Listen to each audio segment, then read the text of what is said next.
Vamos a tener un tema que, como siempre, por lo regular este grupo se caracteriza es por la profecía, pero el tema que vamos a estudiar tiene que ver con profecía, pero la profecía nunca se puede desligar de nuestra posición espiritual, de nuestra espiritualidad.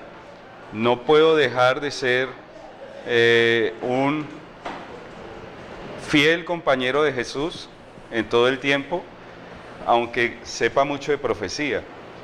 La profecía sin la comunión con Cristo es, como dice el apóstol Pablo, es un címbalo que retiñe, ¿no? Que solamente hace bulla, pero no da fruto. Entonces nunca podemos desligarnos de eso. Y para estudiar el tema de hoy, vamos a empezar con el título. El título se llama La mujer en la profecía. La mujer en la profecía. De pronto, si algunos escucharan ese título o escucharan el tema que vamos a trazar, dirían que nosotros somos machistas, o que la profecía es machista, o que la Biblia tiene una posición machista. Pero a través de los estudios que hemos tenido y que vamos a tener ahora, vamos a entender el simbolismo de la mujer, cómo la mujer ha sido un símbolo para Dios comunicar el conocimiento del plan de salvación a nosotros, pero también vamos a analizar cómo la mujer ha sido un instrumento poderoso en las manos del enemigo de Dios para distorsionar el plan de salvación y también para hacer que los hijos de Dios pierdan la eternidad, pierdan la salvación. Entonces vamos a analizar algunos aspectos interesantes. La mujer en la profecía es un símbolo ¿de qué? De apostasía. Lo vamos a analizar por qué. Entonces vamos a empezar desde el principio. Y vamos a analizar dos términos que debemos de tener muy presentes en toda la presentación, y es sensualidad y lujuria. Si ustedes miran este árbol, ¿cierto? Es un árbol, pero algunos no miran el árbol. Los hombres, ¿qué miramos? La figura de una mujer, ¿cierto? Miramos la figura de una mujer, porque nuestros sentidos, la mente del hombre, el género varonil, ¿cierto? Es sensual. Ahora vamos a ver las definiciones de estos dos términos. Es sensual porque casi 6.000 años de pecado ha adaptado la mente del hombre hacia la sensualidad y hacia la lujuria. Y entonces eso lo ha hecho Satanás con la colaboración del hombre. Vamos a analizar qué es sensualidad y qué es lujuria. Lujuria es un nombre femenino, ¿cierto? Y significa deseo y actividad sexual exacerbados. Exacerbados significa exagerados, ¿cierto? El deseo y la actividad sexual no es mala si se realiza dentro del matrimonio, pero aún dentro del matrimonio puede ser una distorsión si se hace de manera exacerbada, o sea, si se exagera, si se vuelve intemperante, si la mente del hombre tiene ahora el sexo como Dios, ¿cierto? Y cuando no piensa sino en sexo, entonces es una persona sensual. Es una persona que está todo el tiempo en función de la sensualidad. La sensualidad no solamente tiene que ver con el sexo, también la sensualidad puede ser exceso o abundancia de cosas que estimulan o excitan los sentidos. Todo lo que estimule los sentidos, todo lo que lo excite, es sensualidad. ¿Ya? No solamente el sexo, por ejemplo, el olor a carne asada. Para aquellos que tienen esa inclinación, ese sentido, ¿cierto?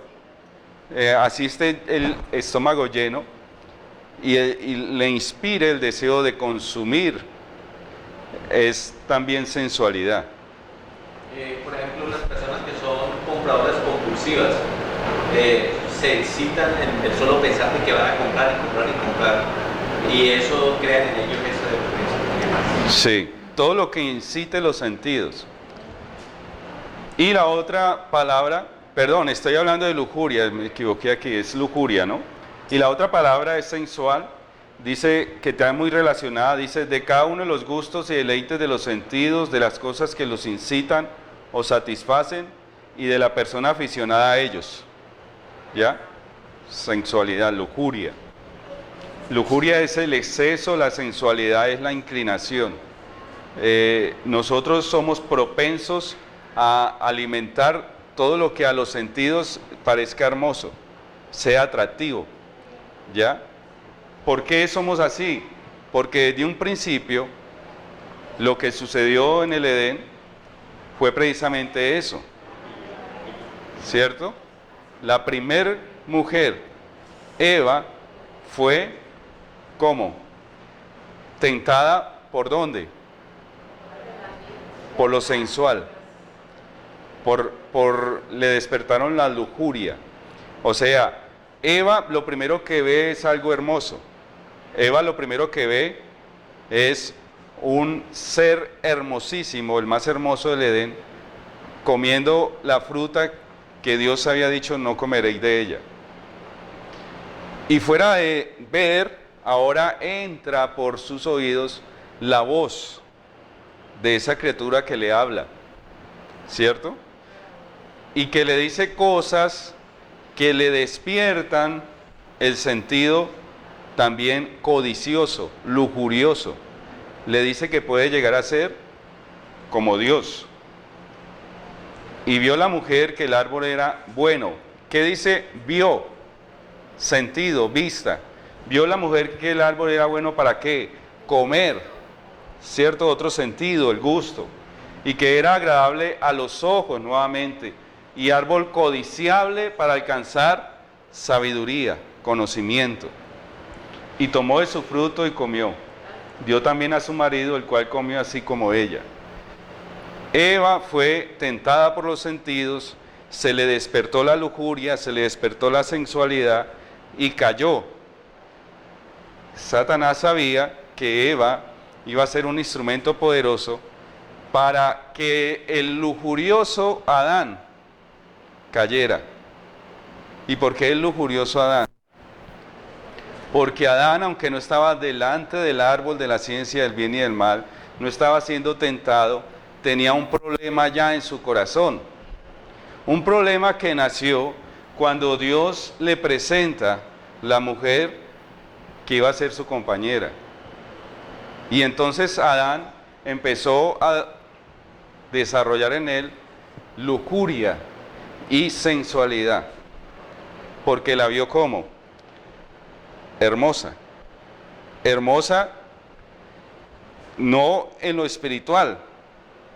Lo que Adán vio fue una hermosura física, externa. Vio lo preciosa físicamente que era Eva. Y entonces la deseó tan fuertemente, la codició tan fuertemente, que aunque vivía con ella todo el tiempo, no quiso jamás separarse de ella, ni aún en condición del pecado en que ella había caído. Así que él, por la lujuria que sentía hacia Eva, ¿cierto? Por la sensualidad que Eva le inspiraba, entonces decide la suerte con ella. Y la suerte es la condenación a la muerte. Esos dos seres que eran nuestros representantes empezaron a generar en ellos la sensualidad y la codicia, la lujuria. Nosotros tenemos casi 6.000 años de pecado encima. ¿Qué significa eso? que nosotros hemos heredado esa inclinación. Satanás ha estudiado la mente del hombre. Satanás sabe qué es lo que al hombre, al ser humano, le genera lujuria. Satanás sabe y ve, no porque lea nuestra mente, sino porque ve nuestras reacciones. Satanás puede ver cuando la pupila de tu ojo se dilata, cuando es excitada por algo. Y entonces Satanás dice, este es el lado flaco de este hombre. Y allí vamos a colocar todas nuestras armas para que al alimentarle esa debilidad, él finalmente caiga. Satanás nunca va a dejarte tranquilo mientras estés con los pies en esta tierra. Nunca dejará de trabajar para que tú te pierdas. Siempre trabajará mirándote, estudiando tus reacciones y mirando la manera de tentarte. Por eso nunca nos podemos sentir seguros. Nuestra única seguridad está en escondernos en Cristo. En el momento en que nos salgamos de ese refugio, seremos como el pollito, ¿cierto?, que será presa fácil del depredador. Tenemos que estar debajo de las alas de Jesús. Génesis 3:12 dice, y el hombre respondió, infatuado, ¿cierto? Después de que pecó, dice, la mujer que me diste, o sea, le está diciendo a Dios, la hiciste tan hermosa, la hiciste tan bella, hiciste que me infatuara tanto de ella al hacerla tan linda, ella me dio y yo comí. La culpa fue de que le hayas hecho tan preciosa, tan hermosa. No había arrepentimiento ahí, ¿cierto? Había una justificación. Durante toda la historia, las mujeres han sido instrumentos poderosos para hacer caer al pueblo de Dios. Y la primera, fuera de Eva, las segundas mujeres que encontramos están en Génesis 6:2. Dice que viendo los hijos de Dios, que las hijas de los hombres eran como hermosas. ¿Serían que las hijas de Dios no eran hermosas? Pero entonces, ¿por qué los hijos de los hombres tenían mujeres más hermosas, supuestamente, que los hijos de Dios? La sensualidad, ¿no? Las hacía ver a los hombres más hermosos, pero no era como ahora, o sea, pues las mujeres del mundo más ponen a se visten más eróticamente, todo, son más llamativas ante los ojos de los hombres. Es por la apariencia, es por la presentación, porque la mujer del mundo, ¿cierto?, sabe que es un instrumento poderoso cuando permite que su sensualidad, ¿cierto?, quede a la vista. Y eso produce en el hombre que el hombre pueda ser entonces manipulado por ella. A la mujer le gusta sentirse que los hombres se sienten atraídos hacia ella, ¿cierto? Para ella es como un poder, es su poder. Los hombres se sienten atraídos hacia ella los puede manipular, ¿ya? Y además porque al compararse con las demás, también se siente más poderosa porque se ve más hermosa que las demás. Y todos esos atributos son del yo, ¿ya? Yo. Ella es una diosa, se convierte en una diosa. Por eso las mujeres que tienen dinero hacen todo lo posible, porque si no tienen eso por naturaleza, lo adquieren, ¿ya? Porque es un poder adicional, sentirse que es atractiva. Los hijos de Dios en Génesis 6:2 vieron a las mujeres de los hombres hermosas porque ellas se vestían de manera sensual, ¿ya? Por los principios que Abraham había dejado en su descendencia, que Adán había dejado en su descendencia a través de Sem, ellos conservaban una manera de vestir recatada, las mujeres, pero las hijas de los hombres no tenían temor a Dios Y ellos, sus cultos a sus dioses paganos, estaban basados en la sensualidad, porque la sensualidad era su dios, la lujuria era su dios. Y en todas las tradiciones paganas habían diosas que representaban esos deseos de lujuria y de sensualidad.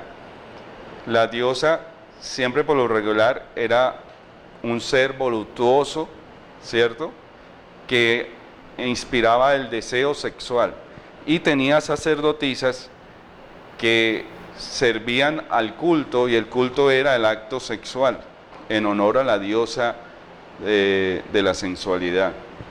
Por eso se extraviaron estos hombres, por eso dice, tomaron para sí mujeres, escogiendo entre todas. ¿Y a qué los llevó eso?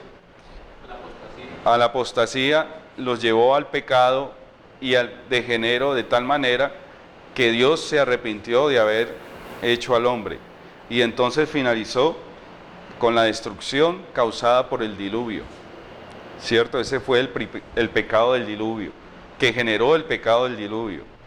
Ahora, más adelante, el pueblo de Israel está cruzando el desierto. Llegaron al desierto, a la entrada, a la frontera de la tierra prometida. Han estado 40 años en el desierto por el castigo que Dios colocó en ellos, y ahora llegan, después de haber derrotado a dos naciones, llegan al límite de la tierra prometida en las orillas del río Jordán, en un valle que se llamaba el Valle de Sitín. El Valle de Sitín es un nombre en hebreo para el árbol de acacia. Y allí en ese valle, imagínense ustedes, el pueblo de Israel reposó. Venían del desierto, venían de una peregrinación, venían de un lugar donde no había hermosura de la naturaleza, todo era árido. Lo único que les permitía no sufrir el intenso calor era la sombra de la nube de la presencia de Dios. Y ahora llegan a un lugar de descanso. El valle de Sitín era hermoso, era un valle lleno de acacias, de verdor, de frescura. Y cuando llegaron ahí, entonces se relajaron. ¿Ya? Se relajaron, llegaron ya a los límites de lo que Dios les había prometido. Habían tenido 2 triunfos y ahora estaban ahí en el valle de Sitín, mientras Moisés estaba organizando la manera en que iban a invadir a los cananeos. Ellos, el pueblo, estaba ahora relajado. Tenían un enemigo que había querido maldecirlos, ¿recuerdan? ¿Cómo se llamaba? El profeta Balaam. Había querido 3 veces pronunciar una maldición sobre ellos, pero lo que salía de la boca de Balaam era bendiciones, porque Dios estaba con el pueblo y el pueblo estaba con Dios. El codicioso Balaam, ustedes saben por qué quería maldecir a Israel, ¿no? Le estaban ofreciendo riquezas, no eran cualquier riqueza. Esos 40 millones que habló ahora el hermano Oscar no eran ni siquiera una parte de lo que le ofrecían a Balaam, eran las riquezas del rey, ¿ya? Y Balaam estuvo dispuesto a vender su alma, a vender su relación con el verdadero Dios por esa riqueza. Balaam vendió por la comodidad efímera de este mundo, por la comodidad fugaz de este mundo, vendió su eternidad, vendió su destino eterno, porque se volvió codicioso. La sensualidad de los bienes materiales, ¿cierto?, del palacio del rey, hizo que cometiera el pecado de vender al pueblo de Dios. Como no lo pudo hacer con la boca, entonces ¿ahora qué hizo? Habló con el rey, diseñó una estrategia y entonces le dijo: la única manera que nosotros podemos ocasionarle daño a este pueblo es separándolo de Dios, que ellos rompan su comunión con Dios. Y una de las maneras de romper la relación con Dios es que ellos se vuelvan codiciosos, que ellos se vuelvan sensuales, que la sensualidad natural que hay en el hombre sea despertada hacia el pecado. Y entonces utilicemos las vestales, o sea, las mujeres que estaban al servicio del dios pagano, las hermosas mujeres sacerdotisas, ¿cierto? Algunos piensan que eran todas las mujeres moabitas. No, eran las mujeres que estaban al servicio del sacerdocio, porque lo que hizo Baal fue utilizar su fama de profeta delante del pueblo de Dios e invitarlos a una fiesta. ¿Ya? Ellas empezaron a entrar sigilosamente sobre el campamento, empezaron a hacer amistad con el pueblo de Israel, y después Balaán entra y invita a una fiesta al pueblo de Israel. Y en esa fiesta empiezan a escuchar la música, otro instrumento poderoso, ¿cierto? El ser humano no cae fácilmente, a no ser de que ya sea esclavo de la sensualidad. Pero Satanás tiene unos instrumentos poderosos, y entre ellos está la música. Yo puedo ser muy espiritual, pero si tengo una puerta abierta para la música mundana, allí por esa puerta se me prepara la mente para que yo caiga en la sensualidad, en el deseo lujurioso. La música está llena de mensajes subliminales, ¿cierto?, que incita al hombre a ser sensual. Y entonces llegó el pueblo de Israel a la fiesta y empezó a escuchar la música. También ingerieron vino, se alicoraron, y todo eso terminó en fornicación con las sacerdotisas, con las vestales del culto pagano a Baal Peor. Todo fue una degradación. Poco a poco se fueron dando los pasos para llegar al pecado. Y entonces cayó sobre el pueblo una plaga y empezaron a morir. La música del vino hizo finalmente que se cumpliera lo que está en Números 25:1. Moraba Israel en Sitín y el pueblo empezó a fornicar con las hijas de Moab, las cuales invitaban al pueblo a los sacrificios de sus dioses, y el pueblo comió y se inclinó a sus dioses.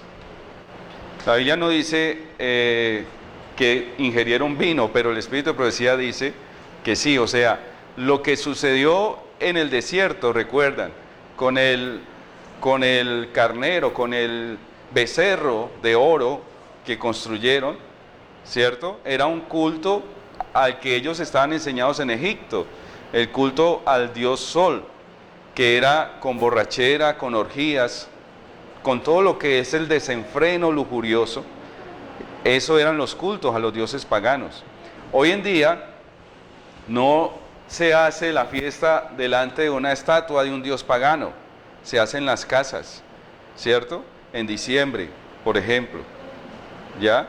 Y se ingiere licor, se come, ¿ya? Pero como eso es socialmente bien visto, pues no es pecado. Y entonces algunos hijos de Dios espirituales comparten esas cosas, y resulta que le están abriendo poco a poco un espacio a lo que es la intemperancia, la sensualidad, la lujuria, y van preparando poco a poco el terreno para que finalmente se encuentren entrampados en el pecado. Porque en la medida en que yo abro las puertas, es muy difícil volverlas a cerrar, porque es que el pecado está dentro de mí, yo soy pecado, ¿ya? Cuando yo abro las puertas hacia el pecado, entonces se va apoderando poco a poco el pecado de mí. El que está reinando en mí ahora es el pecado. Es muy difícil expulsarlo de mí, porque yo tengo que hacer un esfuerzo voluntario. Como yo amo el pecado, ¿cierto?, es muy difícil que yo voluntariamente lo abandone. Necesito fuerzas, y para eso tengo que recurrir ¿a quién? A Cristo. Estos hombres, en la entrada de la tierra prometida, cometieron el pecado de fornicación, y muchos murieron ahí. otros alcanzaron a arrepentirse, ¿cierto? Y el apóstol Pablo dice que todo lo que sucedió en el pasado sucedió para nuestro ejemplo, porque muchas de esas cosas se repetirán al final del tiempo. ¿Cómo se va a repetir esto? A la entrada de la Canaán celestial.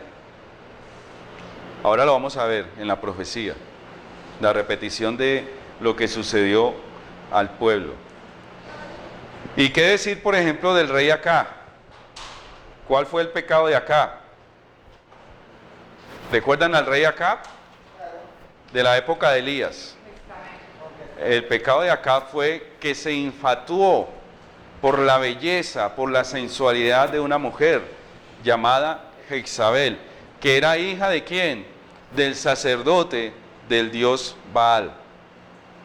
La hija del sacerdote del dios Baal. Debió haber sido una mujer hermosísima, ¿cierto? Aparentemente hermosa, preciosa, pero su interior, ¿cómo era? Era fea por dentro, ¿cierto? Porque rendía culto a los demonios, ¿ya? Y ahora el rey infatuado se casa con ella, y ahora la que manda sobre el rey, ¿quién es? Ella. Y ahora ella es la reina del pueblo de Israel, Jezabel. ¿Qué decir del rey David? El rey David, bendecido por Dios durante muchos años. El rey David escogido de niño, ¿cierto? Por Samuel, ungido por Samuel. El rey David perseguido por Saúl, morando en los desiertos y en las cavernas de los montes, porque el rey Saúl lo iba a asesinar. Mientras estuvo en esa situación, ¿cómo era David con Dios? Mantenía su comunión estrecha con Dios, era su refugio, era el que le daba las fuerzas, era el que le daba las victorias, era el que le ponía al rey en la mano para que lo asesinara. Sin embargo, él respetaba porque era el ungido de Dios. Y ahora muere Saúl y David es coronado rey y Dios empieza a darle victorias sobre victorias. Y el pueblo de Israel empieza a imperar su dominio sobre la vasta llanura de Canaán. Y el pueblo de Israel empieza a ser prosperado de tal manera que la promesa que se le había hecho a Abraham empieza prácticamente a cumplirse en David. Sus territorios están siendo cada día más grandes, sus victorias cada día también. Y hay unos pocos enemigos que él sabe y está seguro que los va a destruir. Así que él deja la guerra y ahora se va para el palacio. Y en el palacio otra vez en el reposo, ¿cierto? Así como el pueblo de Israel entró al valle de Sitín y reposó allí, también David dejó la guerra, se fue para el palacio y reposó allí. ¿Saben que cuando no tenemos problemas y dificultades es peligroso? Cuando no nos pasa nada y todo nos va bien, porque tendemos a olvidarnos de Dios. En cambio, en la necesidad, Dios mío, Dios mío, Dios mío, ¿verdad? Es mejor que nos vaya mal.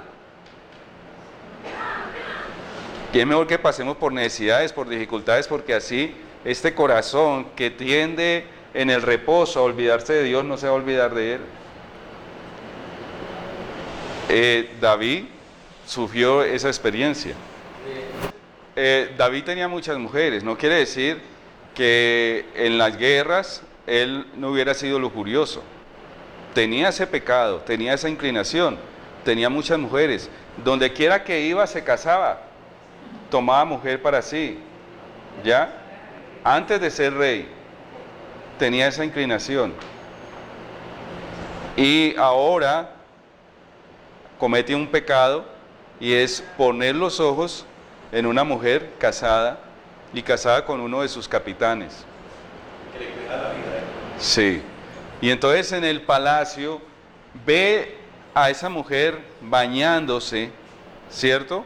La codicia en su corazón tuvo que haber sido muy bella, porque si yo tengo 500 mujeres hermosas, ¿por qué voy a codiciar una más? David codició a la mujer de Urías, ¿cierto? Y adicionalmente, fuera de haberla codiciado, planificó la manera de adueñarse de ella, ¿cierto? Y David, en medio de la prosperidad, ahora tenía que conocer el sufrimiento de ver en su descendencia la consecuencia del pecado. Y por eso aparece Amón, un hijo de David. ¿Cuál fue el pecado de Amón? ¿A quién codició? ¿A quién vio lujuriosamente? A su hermana. Y la violó, ¿ya? Y Absalón, su hermano, entonces lo mató, ¿ya? Empezó a verse en las consecuencias del pecado de David en su familia, ¿ya? Porque todo eso se hereda. Las tendencias, las inclinaciones se heredan y las consecuencias del pecado las sufren nuestra descendencia. ¿Y qué decir, por ejemplo, de Salomón? ¿Cierto? Salomón, joven, dependiendo de Dios todo el tiempo. Salomón es el fruto del pecado de David. Salomón es el hijo de David con Betsabé, la mujer de Urías. Y Salomón, un niño temeroso de Dios, ¿cierto? El más pequeño de los hijos de David.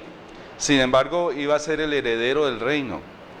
Y Salomón, dependiendo de Dios, Dios lo bendice. Salomón, humilde, le pide a Dios que le dé. Él le dice, yo te voy a dar lo que tú quieras. Y Salomón, ¿qué le pide a Dios? Solamente dame sabiduría. ¿Ya? Humildemente lo que quiere Salomón es sabiduría para hacer una bendición para otros.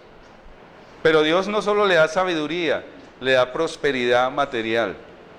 El palacio de Jerusalén, ¿cierto? El reino de Jerusalén, el reino de David, ahora prospera mucho más. Pero ahora en la prosperidad, Salomón también cae en el pecado de su padre. Empieza a tomar mujeres extranjeras y esas mujeres extranjeras lo infatuaron tanto que él terminó adorando a los demonios. ¿Ya? También el pecado de Salomón, ¿qué fue? La lujuria y la sensualidad. La lujuria y la sensualidad siempre están ahí, esos dos pecados. Isaías 3:12. Los opresores de mi pueblo son ¿qué? Muchachos. Isaías está hablando de la apostasía y está diciendo, hay dos causas por las cuales el pueblo está en apostasía. Primero, los que están gobernando al pueblo son ¿qué? Muchachos. Muchachos sensuales y lujuriosos, esclavos de la sensualidad y de la lujuria, porque el entorno hace eso. Satanás quiere que desde niños seamos así. Por eso desde niños, viendo los muñequitos, nos despierta la sensualidad. Las muñequitas bonitas, hermosas, hacen que los muñequitos grandotes, poderosos, se arrodillen ante sus pies, ¿cierto? Y entonces ellas empiezan a reinar sobre ellos. Todo eso son mensajes subliminales de que la que manda es la preciosura, la hermosura, y que tenemos que rendirle culto a la sensualidad, a lo bello, a lo hermoso. La mujer hermosa es la que manda. Y entonces aquí dicen, los opresores del pueblo son jóvenes, muchachos, y mujeres se enseñorean de él. No tengo nada contra las mujeres, ¿no? Pero aquí la apostasía estaba causada porque las que estaban mandando, ¿quiénes eran? Las mujeres se enseñorean del pueblo. Pueblo mío, los que te guían te engañan y tuercen el curso de tus caminos. Actualmente la iglesia abrió las puertas para que la mujer gobernara, ¿ya? Esa votación que hubo en el Congreso era ficticia, era votar que la división no ordenara mujeres, las divisiones. Pero las uniones venían ordenando mujeres y continúan haciéndolo porque allá no se votó que las uniones no ordenaran mujeres. Así que vamos a tener dentro de la iglesia adventista una cantidad de mujeres liderando, gobernando, ¿ya? No quiere decir de que ellas no tengan capacidad de hacerlo, pueden hacerlo, pero no es bíblico, no es lo que Dios espera. Y si Dios dice que no, es por algo, ¿no?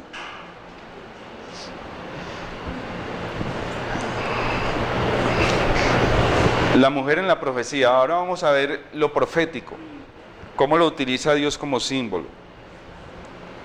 Apocalipsis 2:20. En Apocalipsis aparece una mujer, dice, pero tengo unas pocas cosas contra ti, que toleras que esa mujer Jezabel, que se dice ser profetisa, enseñe y seduzca a mis siervos a fornicar y a comer cosas sacrificadas a los ídolos. Históricamente esta es la iglesia que una vez que salió de las manos de Jesús, se fue poco a poco también en el reposo, o sea, cuando las persecuciones masivas sobre el pueblo de Dios terminaron, entonces en el reposo, en el valle de Sitín, la iglesia empieza a hacer concesiones con el paganismo. Esta mujer Jezabel, ¿qué representa? Representa las enseñanzas del paganismo, las enseñanzas babilónicas. Y por eso nosotros éramos en la iglesia muy celosos con las enseñanzas babilónicas. No aceptábamos nada de la Navidad, ni de cumpleaños, ni de Día del Padre, ni el Día de la Madre, porque todo eso tiene su origen pagano. Eso es hermoso, eso es bonito, eso es socialmente muy aceptado.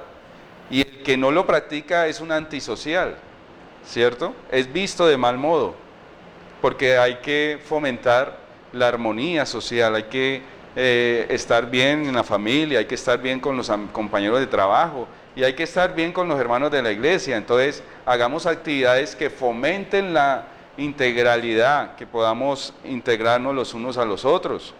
Y entonces, ¿por qué no celebrar unos cumpleaños? ¿Por qué no celebrar un Día de la Madre? Un Día del Padre, ¿cierto? ¿Qué hay de malo en eso? Socialmente no se ve malo, pero espiritualmente sí tiene unas consecuencias. Porque cuando uno estudia las raíces de esas celebraciones vienen del mundo pagano, vienen de Jezabel espiritual, y lo que buscan es que usted desarrolle la lujuria y la codicia. ¿Por qué? Porque esas celebraciones lo que hacen es fomentar el que usted valore su yo, el que usted se sienta importante. Celebran un Día del Padre, ¿y quién es el Rey? ¿Quién es el Dios? El Padre. Un Día de la Madre, ¿quién es la diosa? La Madre. Unos cumpleaños, ¿quién es el Dios? El cumpleañero, ¿cierto? El ego, el yo. Jezabel se introdujo dentro de la iglesia empezó a ser enseñada y seducida por ella, ¿cierto? A fornicar y a comer cosas sacrificadas a los ídolos. ¿Qué es fornicar? Esto fue lo mismo que hizo el pueblo de Dios en Sitín, ¿cierto? Fornicó, comió y adoró ídolos. Ahora Dios lo está recordando y dice que espiritualmente la iglesia está haciendo lo mismo. Fornicar espiritual es dejar los principios de Jesús, su esposo, ¿cierto? Y empezar a hacer prácticas con el rival de Jesús, que ¿quién es? El diablo. O sea, es como un matrimonio, una pareja, uno de la pareja se acostara con una persona, tercera persona fuera del matrimonio, ¿ya? Son prácticas de fornicación. Espiritualmente, cuando yo practico cosas que las inventó el enemigo de Dios, ¿cierto? Y yo las practico, estoy fornicando con él y estoy siéndole infiel a mi esposo, que es Cristo. Eso es lo que llama fornicación espiritual. Por eso la iglesia, cuando hace prácticas paganas que son de autoría de Lucifer, está fornicando, y además esas fiestas van acompañadas de intemperancia, de comida, ¿cierto? Y se sacrifica finalmente a los ídolos, o sea, se adora a los demonios. Los ídolos son demonios, ¿cierto? Anteriormente eran dioses paganos, pero hoy en día son los demonios. Y entonces Jezabel empezó a hacer fiesta con el pueblo de Dios. Y Dios tiene otra mujer en Apocalipsis. ¿Quién es la otra mujer? La mujer de Apocalipsis 12. Apareció en el cielo una gran señal, una mujer vestida del sol, con la luna debajo de sus pies y sobre su cabeza una corona de 12 estrellas. Ahora la profecía nos lleva al principio del cristianismo, cuando Jesús deja a su mujer, sus 12 apóstoles, con las enseñanzas que tienen que compartirle al mundo entero. Esos 12 apóstoles están representados por esta mujer vestida del sol. Él es el sol de justicia, con la luna debajo de sus pies, o sea, con la palabra de Dios. La luna representa la palabra de Dios porque la luna recibe la luz del sol, ¿cierto? La luna no tiene luz propia, simplemente refleja la luz del sol. Y entonces la palabra de Dios reflejaba a Cristo. Las escrituras dan testimonio de Jesús. Y entonces, basada en la palabra de Dios, esta mujer hermosa, pura, que representa a la iglesia cristiana, aparece en Apocalipsis 12:1. Apareció en el cielo una gran señal, una mujer vestida del sol con la luna debajo de sus pies, sobre su cabeza una corona de 12 estrellas. Esas 12 estrellas representan al pueblo de Dios, inicialmente los 12 apóstoles, que finalmente se van a multiplicar de tal manera que se convertirán en que 12 por 12, los 144,000. ¿Qué pasa con esta mujer? Esta mujer empieza a ser perseguida, ¿cierto? Y entonces tiene que huir, según la profecía, ¿a dónde? Al desierto. Y la mujer huyó al desierto porque el dragón estaba esperando que naciera su hijo para comerlo, ¿no? Y la mujer huyó al desierto, donde tiene el lugar preparado por Dios para que allí la sustenten por 1260 días. Esa profecía de Apocalipsis 12 la vamos a ver en un segundo estudio, lo mismo que la profecía de Apocalipsis 17. Esos dos estudios los vamos a tener más adelante, porque es importante mirar el cumplimiento escatológico de esta profecía. Esta profecía tuvo su cumplimiento en la Edad Media, cuando la iglesia tuvo que huir durante el reinado de la bestia, que duró 1260 días, y el desierto representaba la persecución. La iglesia fue perseguida durante ese tiempo, pero escatológicamente tiene un cumplimiento para nuestros días, y es la iglesia nuevamente perseguida por 3 años y medio. Esta iglesia perseguida ahora aparece en Apocalipsis 17 en el desierto. Es la misma mujer, pero ahora transformada. Ha sufrido un cambio. Apocalipsis 17:3 dice que Juan fue llevado nuevamente al desierto. Dice, y me llevó en el espíritu al desierto, y vi una mujer sentada sobre una bestia escarlata llena de nombres de blasfemia. La pureza de la mujer ahora ya no es blanca, sino escarlata, ¿cierto? Llena de nombres de blasfemia, ya no tiene la corona de 12 estrellas, que tenía 7 cabezas y 10 cuernos, está sentada sobre una bestia. La mujer está vestida de púrpura y escarlata, y esta bestia de 10 cuernos y 7 cabezas es una bestia escarlata.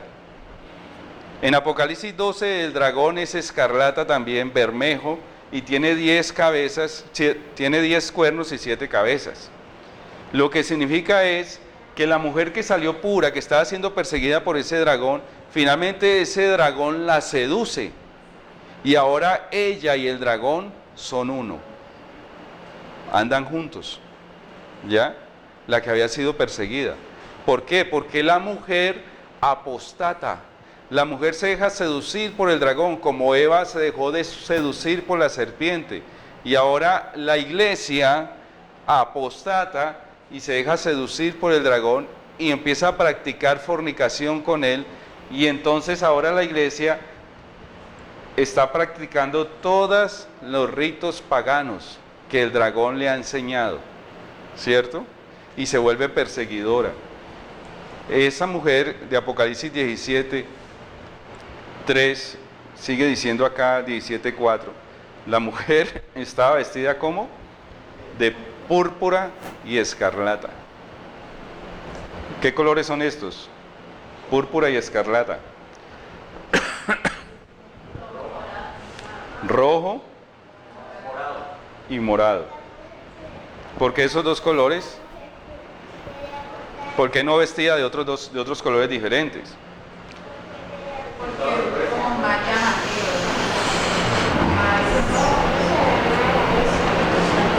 Es más capta sensualidad. El púrpura era el color de los reyes. Sí, el púrpura, el reinado, ¿cierto? El reinado. Y el escarlata tiene que ver con el rojo sangre también, ¿no? O sea, lo que está sucediendo aquí es una blasfemia contra la verdadera iglesia. Cuando Cristo muere en la cruz, ¿cierto? Él es una llaga desde los pies hasta la cabeza, está teñido de rojo. Cuando Él venga por segunda vez, Apocalipsis 19 lo describe con un vestido teñido de rojo, su sangre, ¿cierto? Por la cual compró a su pueblo. Y el púrpura, ¿qué es el púrpura? El púrpura es la realeza, que representa también la realeza de Cristo, pero también representa su costado traspasado, porque el costado traspasado de Cristo donde manó, ¿recuerdan? ¿Qué manó del costado traspasado? Agua y sangre. La mezcla de agua y sangre genera un color púrpura, violeta, ¿ya? Son los colores de Jesús. Satanás los coge, se apropia de ellos y les tergiversa, ¿cierto? Entonces esta mujer es una apóstata. Mujer significa que sigue siendo una religión, ¿ya? No significa que dejó de ser religiosa o que no adore en el nombre de Dios. Sigue siendo una religión, pero una religión fornicaria, un misterio, la gran ramera. Dice que adornada de piedras preciosas y de perlas, y tenía en la mano un cáliz de oro lleno de abominaciones de la inmundicia de su fornicación. Todas las enseñanzas, falsas enseñanzas de Satanás están ahí en esa copa. Y esa copa se la da a beber a los reyes de la tierra que fornican con ella. Es un culto pagano, lo que está describiendo ahí. Hoy en día estamos viendo a las puertas la consumación del reinado de la mujer que cabalga sobre la bestia. La mujer es un poder y la bestia es otro, simplemente que ahora están unidos. ¿La bestia quién es? Porque algunos dicen, no, la bestia es el papado y la mujer también es el papado, el Vaticano. ¿Ya? Pero son dos poderes diferentes. Sí, la bestia allí, escarlata, no es ya el papado. La bestia escarlata es el dragón rojo, el bermejo. Es el dragón. Y la mujer es la falsa religión. Es Babilonia, comandada por el Vaticano, que se han unido ahora, ¿cierto? Todas las religiones en ecumenismo, y ahora ella cabalga. ¿Cabalga por qué? Quiere decir que señorea sobre, reina sobre la tierra. Eso está en nuestro próximo futuro, este cumplimiento.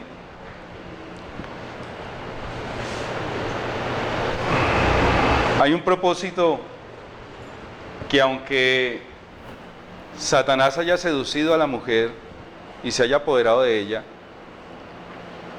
hay algo que le falta, y es destruir al hijo de la mujer.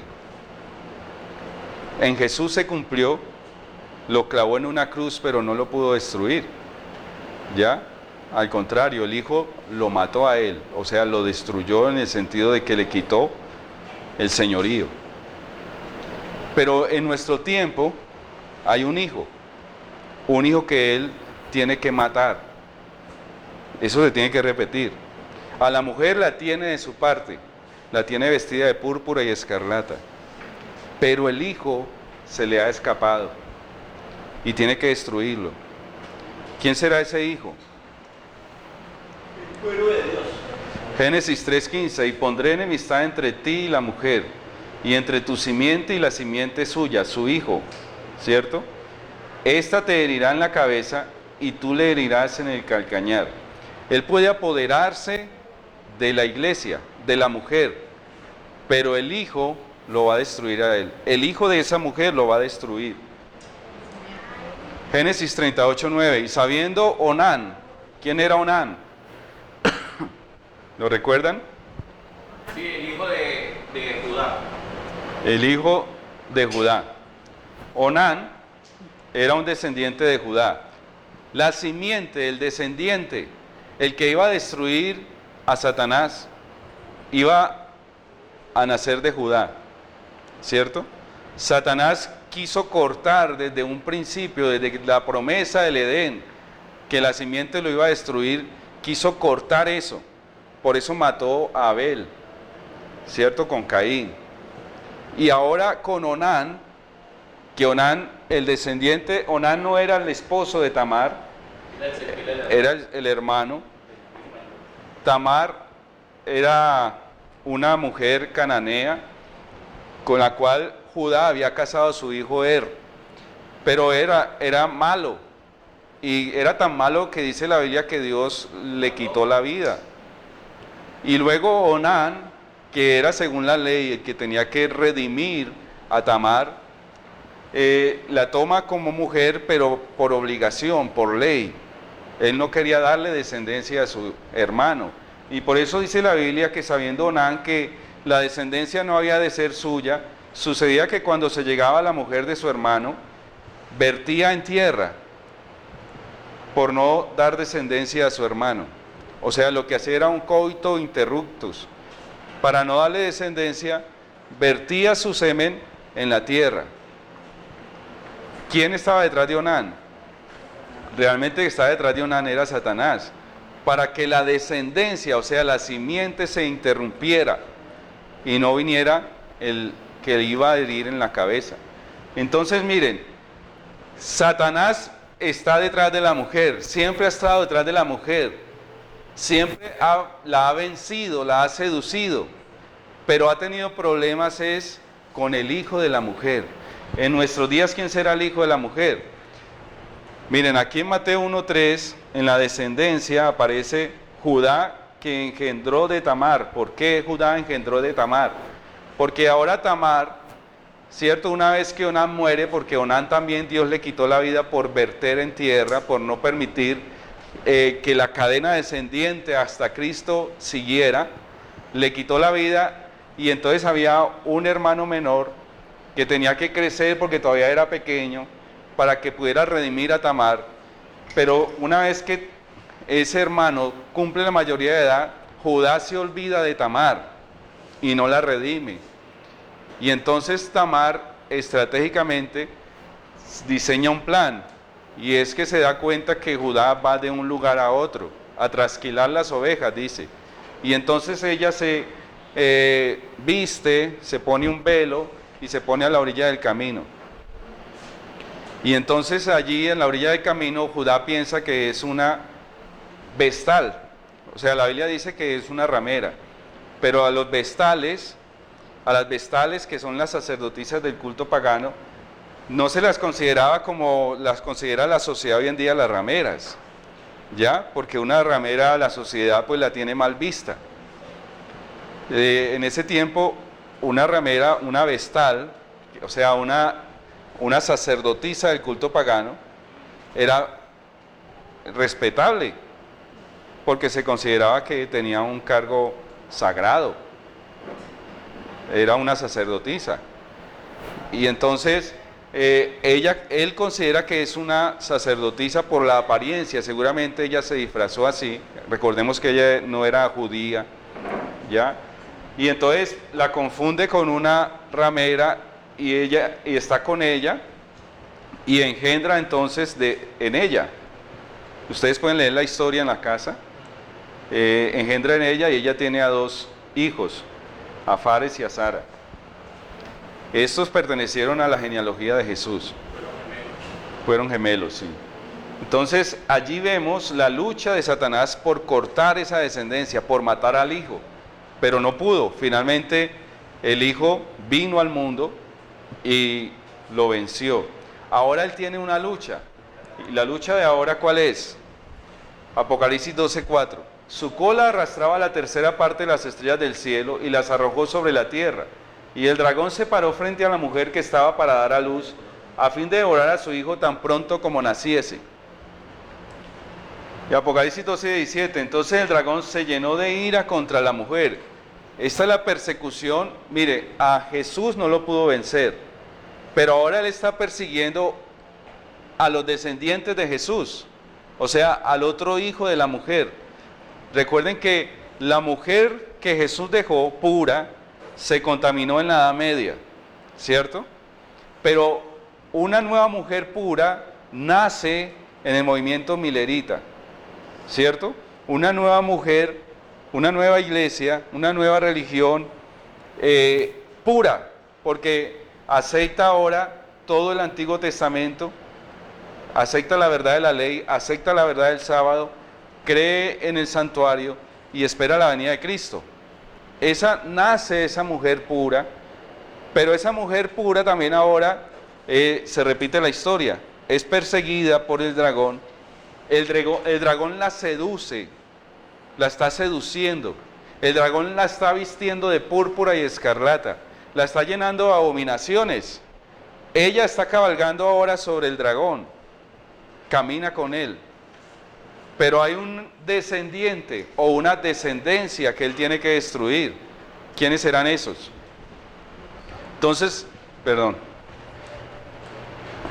Entonces el dragón se llenó de ira contra la mujer y se fue a hacer guerra contra el resto de la descendencia de ella, los que guardan los mandamientos de Dios y tienen que el testimonio de Jesucristo. ¿Contra quiénes tiene que perseguir? ¿A quién tienes que perseguir y destruir? Que guardan los mandamientos de Dios y tienen el testimonio de Jesucristo. ¿Recuerdan qué es el testimonio de Jesucristo? La profecía. La profecía. ¿Y qué dice la profecía? La profecía dice los tiempos cuando Cristo vendrá a la tierra. Esa es la corona de la profecía, la segunda venida de Cristo. Él va a perseguir a aquellos que se han separado de la mujer. ¿Me están comprendiendo? Porque la mujer se ha contaminado. La mujer ahora se viste de púrpura y escarlata. La mujer cabalga con el dragón. Pero hay unos hijos descendientes que se han separado de ella y que están predicando profecía. El espíritu de la profecía. A eso es que hay que destruir. Por eso es que el dragón se llena de ira. Estos hacen lo mismo que José. Donde no cayó, donde un ser humano que no fue esclavo de la sensualidad se llamó José. Donde David cayó, donde cayó Salomón, donde cayó el rey Acab, José venció.